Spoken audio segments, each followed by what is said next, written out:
राधा राधा के भजे मिल जाए घनश्याम, जन्म जन्म के भाग्य जगा दे एक राधा का नाम। भागवत कथा में आगे प्रवेश करते हैं। राजा पृथु ने पृथ्वी को आदेश दिया।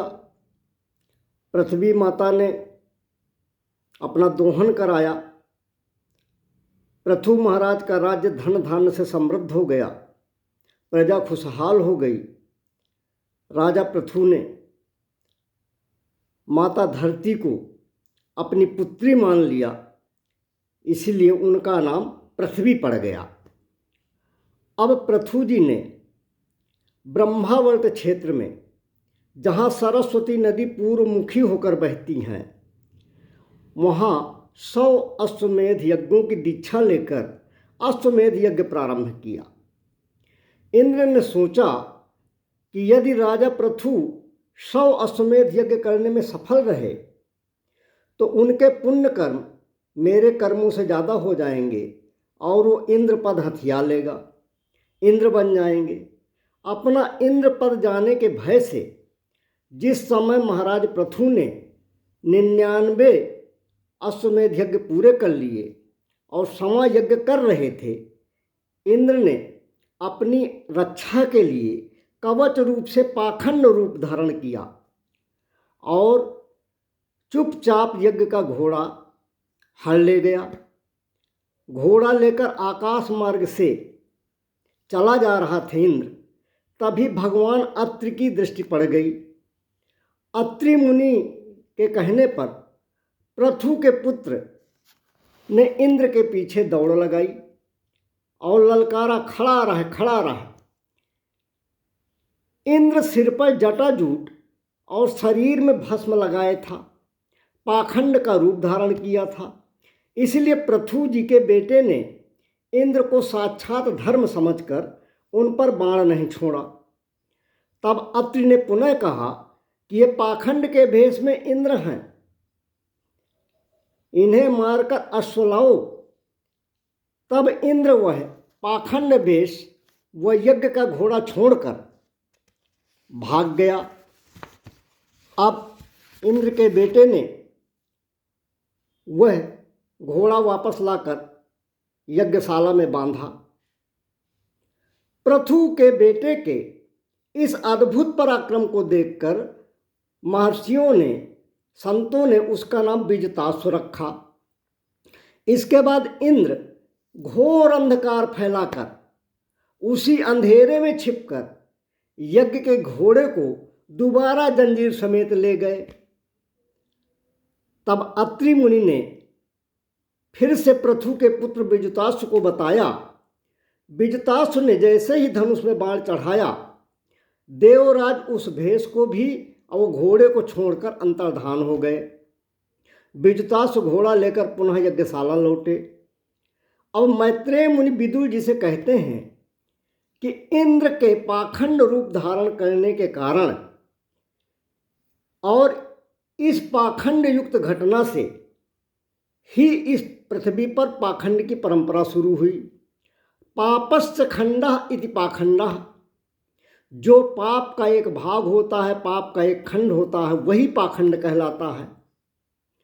पाखंड दिखने में धर्म, सत्य व न्यायपूर्ण लगता है, पर वास्तव में यह एक पाप होता है। पृथु महाराज को जब इंद्र की करतूतों का पता चला तो क्रोधित होकर धनुष पर बाण चढ़ा लिया।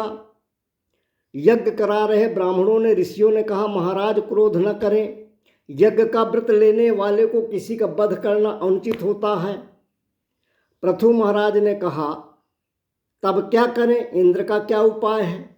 ब्राह्मणों ने कहा, हमें आज्ञा दें, हम क्षण भर में इंद्र को भस्म कर देंगे, क्योंकि सभी देवता ब्राह्मणों के मंत्रों के अधीन हैं। ब्राह्मणों ने पृथु महाराज से कहा, दैवाधीनम जगत सर्वम मंत्राधीनाश्च देवता, ते मंत्रा है ब्राह्मणाधीना, तस्माद ब्राह्मण दैवतम।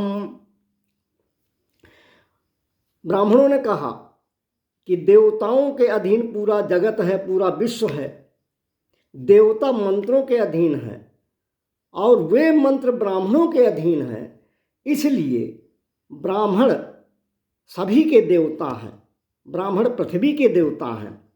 अब पृथु महाराज ने आज्ञा दी तो ब्राह्मणों ने मंत्रोच्चार किया, मंत्र शक्ति से इंद्र खींचे चले आए। ब्राह्मण इंद्र को स्वाहा ही करने जा रहे थे यज्ञ वेदी पे, तभी ब्रह्मा जी प्रकट हो गए। बोले, ब्राह्मणों ये क्या कर रहे हो? इंद्राय स्वाहा की जगह इंद्र को ही स्वाहा कर दोगे? ऐसा करने से तो प्रकृति की व्यवस्था बिगड़ जाएगी, हमारी व्यवस्था बिगड़ जाएगी। पृथु जी ने ब्रह्मा जी की वाणी का सम्मान करते हुए ब्राह्मणों को मना कर दिया, इंद्र को क्षमा कर दिया, इंद्र के प्राण बचे। तभी भगवान नारायण प्रकट हो जाते हैं, कहते हैं, राजा पृथु जो बड़ों का सम्मान करते हैं, मैं उनसे बड़ा स्नेह करता हूँ। आपने भगवान ब्रह्मा जी की वाणी का सम्मान करके अपना गौरव बढ़ाया है, मुझे प्रसन्न किया है, वर मांगो। तब राजा पृथु बोले कि प्रभु आपके दर्शन हो गए, यह मेरा अहोभाग्य है। जन्म जन्मांतर जो लोग आपके दर्शन नहीं कर पाते आज साक्षात मेरे सामने उपस्थित हैं। बस मुझे एक ही वरदान दीजिए कि मेरे 2 कानों की जगह 1000 कान हो जाए, 10,000 कान हो जाए, ताकि मैं आपके सुजस को, आपके गुणगान को निरंतर गाता और सुनता रहूं। 2 कानों से मेरी आत्मा आपके गुणानुवाद सुनकर तृप्त नहीं होती है। भगवान ने एवमस्तु कहा और पृथु महाराज के 10,000 कानों के बराबर सुनने की क्षमता आ गई। अब आगे सनकादिक और पृथु महाराज का क्या संवाद होगा, ये कथा बाद में कहने का प्रयास करेंगे। बोलिए सच्चिदानंद भगवान की जय।